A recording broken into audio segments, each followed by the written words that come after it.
উল্টা পাল্টা করবি তাহলে খবর আছে। কি বলছি? হ্যাঁ, উল্টা পাল্টা করবা না কোনো ধরনের। এই আপনি কথা নেই বার্তাতে বাড়ির মধ্যে ঢুকে বললেন কাহিনী কি? আমি আমার বাড়িতে ঢুকবো, এরকম কথাবার্তা বলা আপনার বাড়ি মানে কি বলতে কিন্তু মাঠে আপনার দিকে নতুন মারা আসছে বলেন।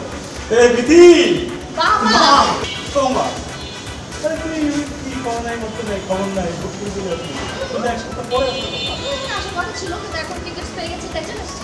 ভালো কথা জানান না সারপ্রাইজ দিতে চেয়েছি বাবা। ভালো চলো ভালো হ্যাঁ